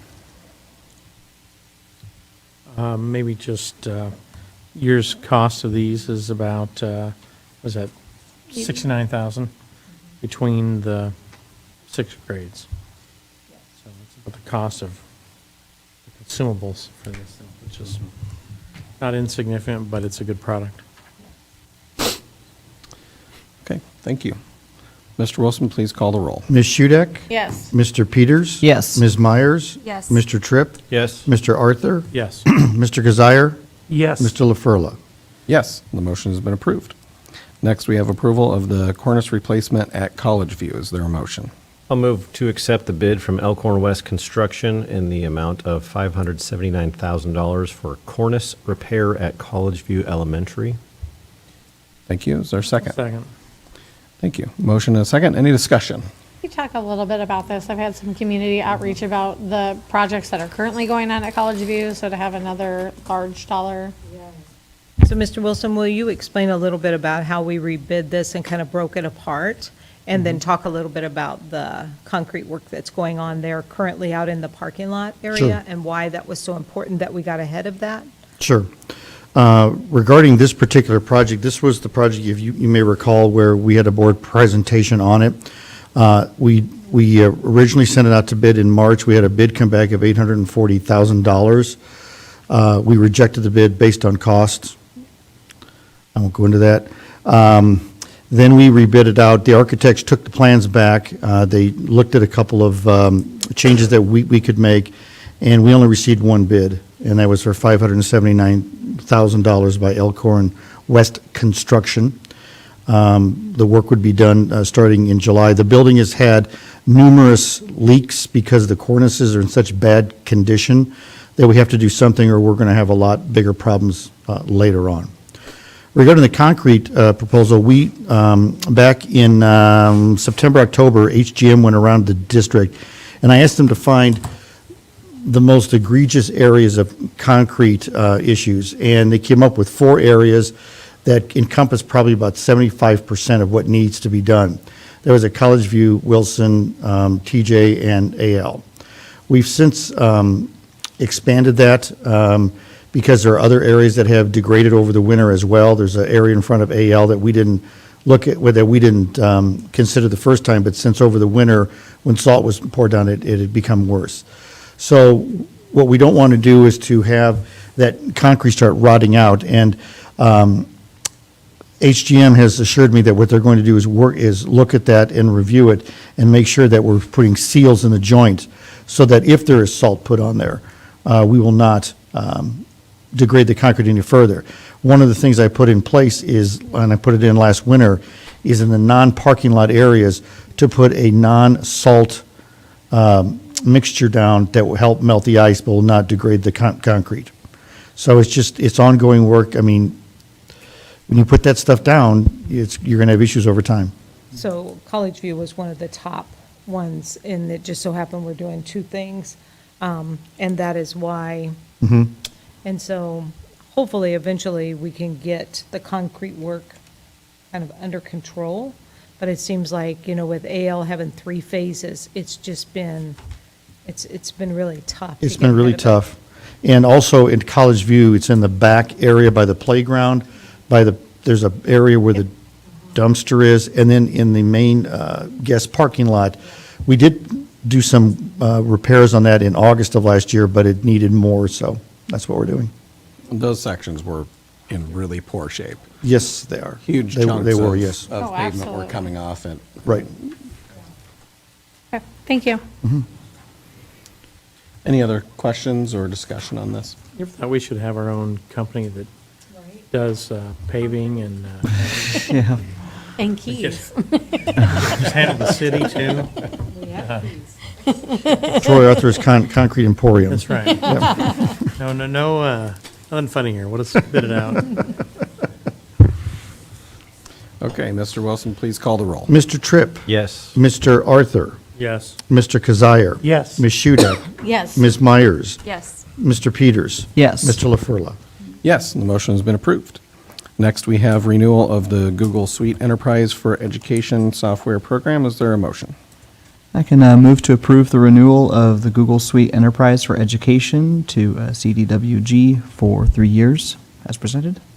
Thank you. Is there a second? Second. And any discussion on this item? I like this because there's a savings. That's wonderful. Yeah. We've heard a lot of positive feedback so far on using Google Classroom and just the whole Google Suite, and so I'm excited to vote for this. Okay, Mr. Wilson, please call the roll. Mr. Peters. Yes. Ms. Myers? Yes. Mr. Tripp? Yes. Ms. Shudek? Yes. Mr. Arthur? Yes. Mr. Kazire? Yes. Mr. LaFurla? Yes. Next, we have replacement, resolution to replace the Thomas Jefferson High School marquee. Is there a motion? I can move that we approve the purchase of a replacement of the TJ marquee with the Datrix model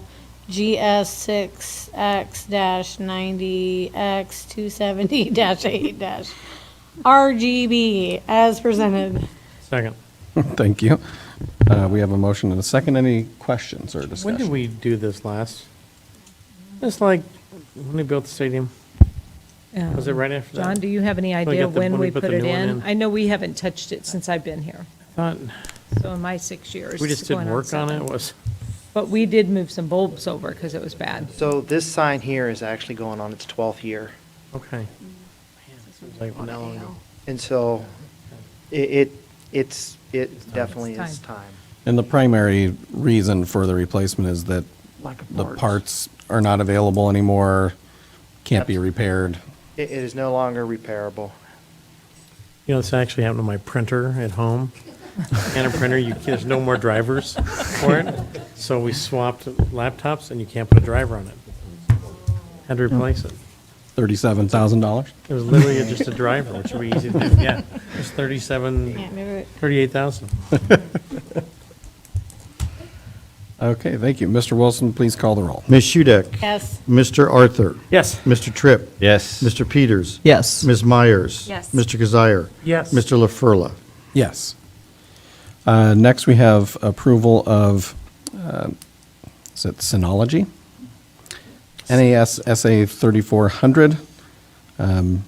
Is there a motion? Yeah, I can move the board approves the purchase of the Synology NAS SA 3400, which is a 12-bay rack-mounted NAS server designed for large and extensive scaling of data storage. I'll second that. Thank you. I have a motion and a second. Any discussion or questions? And this is like backup system, Google Drive, keep us secure, Yes, all that good stuff. yes. This extends our backup capacity, essentially. Is that what this is It's for a doing? larger and extensive scaling of data.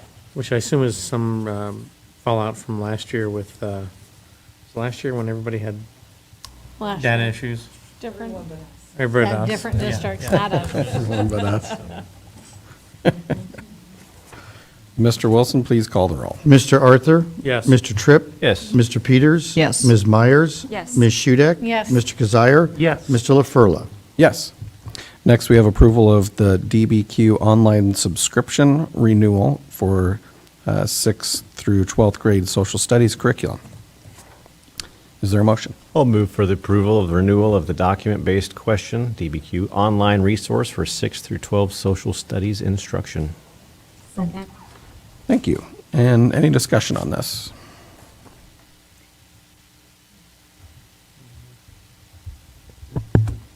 Well, apparently it's doing well. If we piloted it back in 1920 and we're still wanting to use it, Yeah, so. looks glad like to- it's cheaper too. Glad, yeah, glad to see that something we're doing.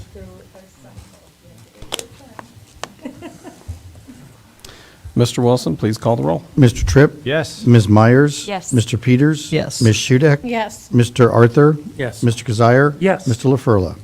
Yes, the motion has been approved. Before us now is approval of the contract with Superintendent Dr. Vicki Murillo. Is there a motion? I can move that the board approves the continuation of the superintendent's employment contract with the Council Community School District as presented. Second? Thank you. I have a motion and a second. Any discussion? This is the kind of continuing 1 year, 23, 24. Show faith in all that she's doing.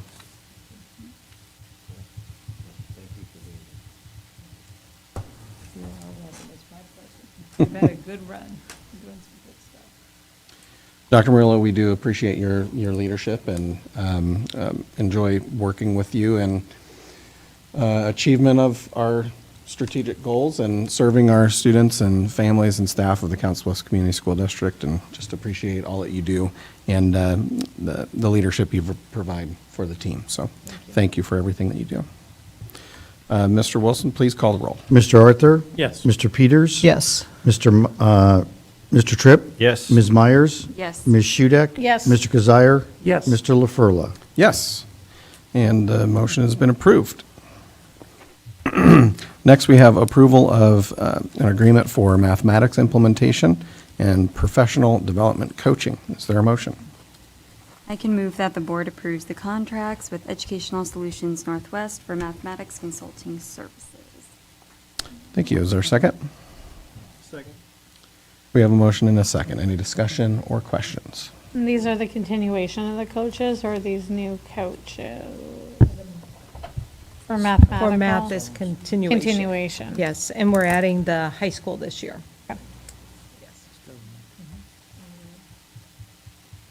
These have been very valuable. They have been. Our teachers have really appreciated someone very knowledgeable about the resources coming in and having conversations, but our administrators and our instructional coaches and our curriculum specialists also learning and hearing and seeing, even down to, is pacing going well? Are we using the resource correctly? And getting that feedback and being able to meet and talk about that. It's been very valuable for us to grow and build that capacity to hopefully one day be on our own. Adding the high schools with ELA and math next year is super excited for TJ to be added and to have that additional support. I'm really excited about the work and also knowing we're going to have a summer high school math and ELA camp. And just super excited about that. It'll follow our middle school go first and then our high school. So really believing that we are really making good progress and our teachers are really buying into wanting to just deliver high-quality instruction.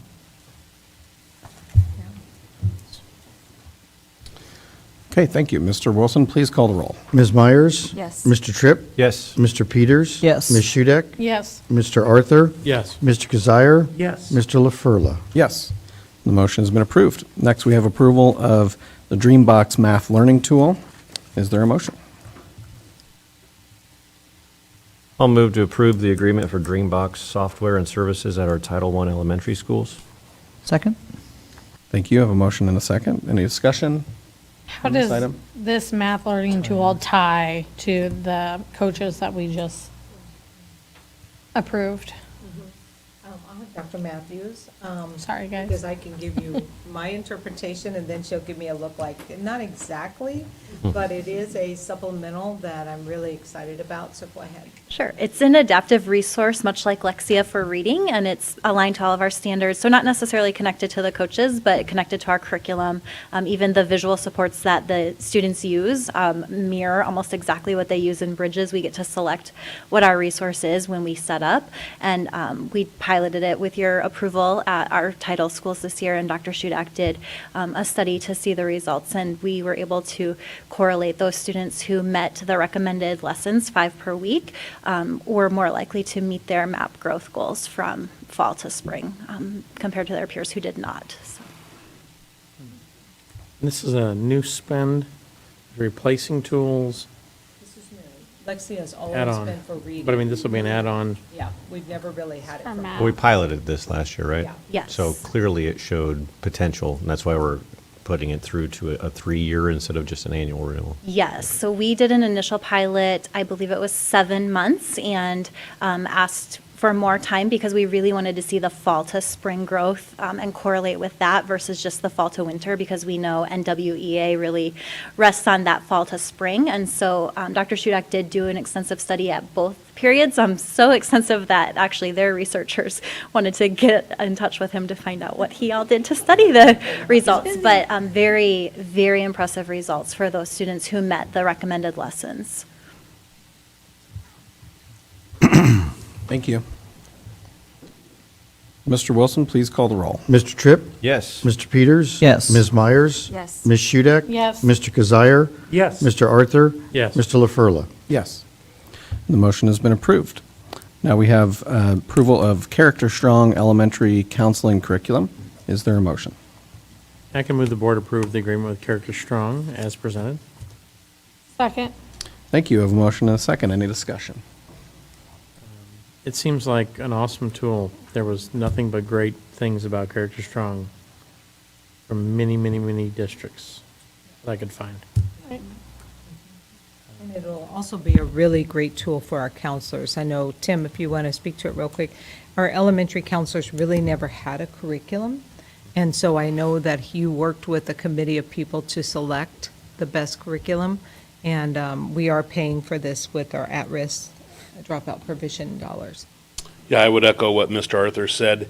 Many districts have been very satisfied with the product. We looked at a few different ones. We actually looked at Character Strong a few years ago for our SEL curriculum, and it was just too much for us to purchase for SEL. So this, and it works, so this will continue to work very well with Move This World. We continue to do that for SEL in all classrooms with their classroom teachers, but this will be for our elementary counselors to work, especially with their new schedule that you all know about, going 45 minutes each week.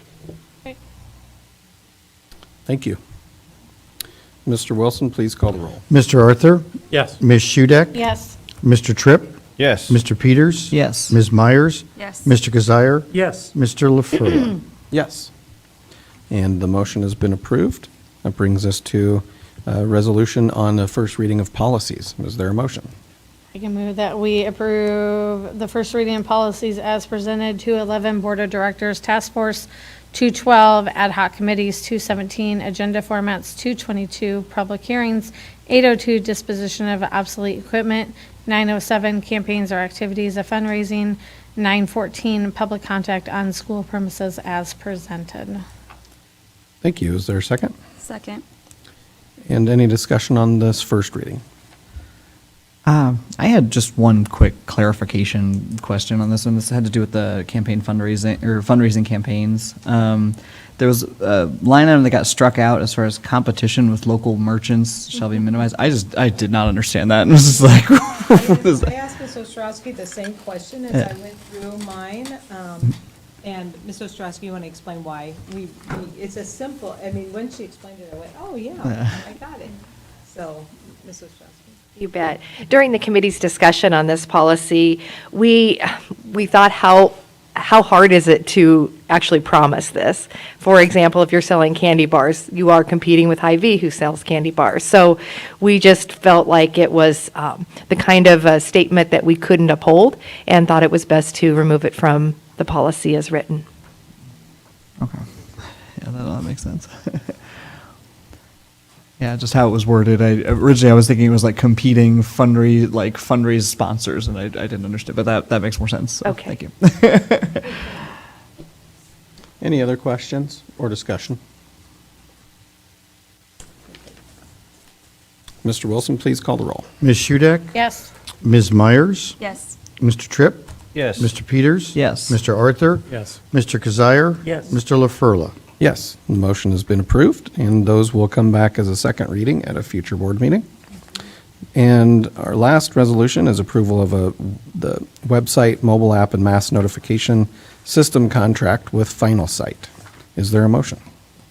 I move that the board moves to approve the contract with Final Site, the new owner of Blackboard, for the district's website, mobile app, and mass notification system as presented. Thank you. Is there a second? Second. And any discussion on this?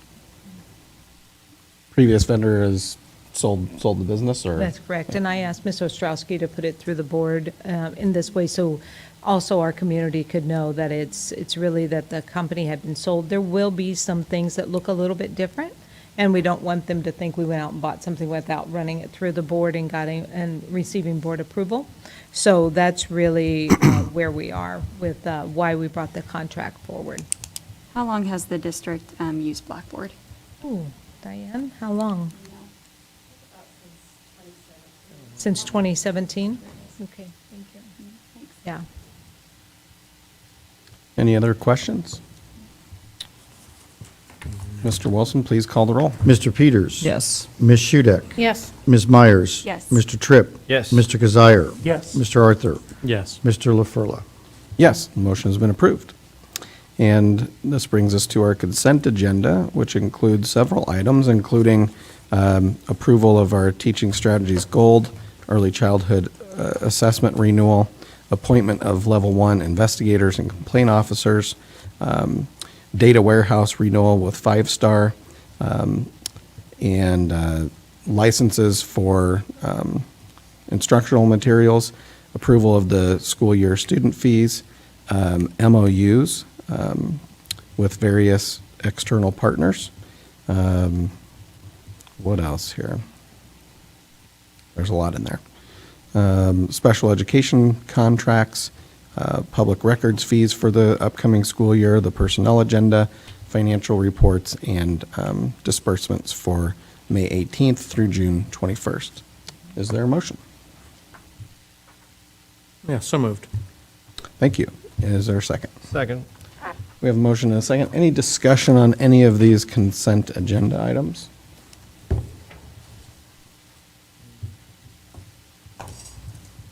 Mr. Wilson, please call the roll. Mr. Arthur? Yes. Mr. Tripp? Yes. Mr. Peters? Yes. Ms. Myers? Yes.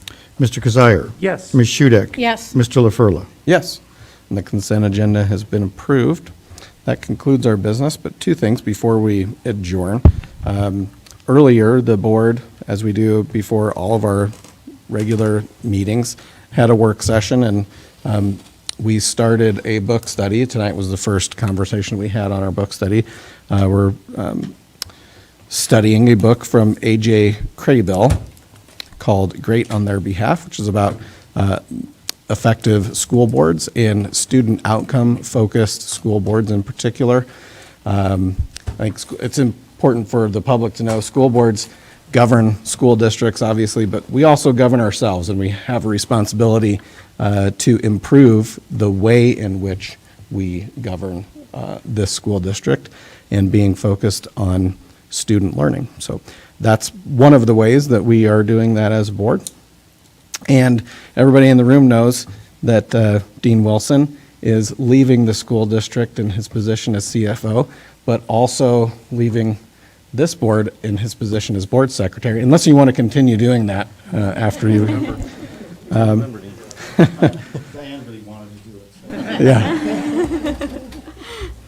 I don't believe you. But Dean, I do want to thank you for your many years of service to the students and families and staff of this school district, and to this board and your partnership and everything that we do to serve kids, and wish you a lot of luck.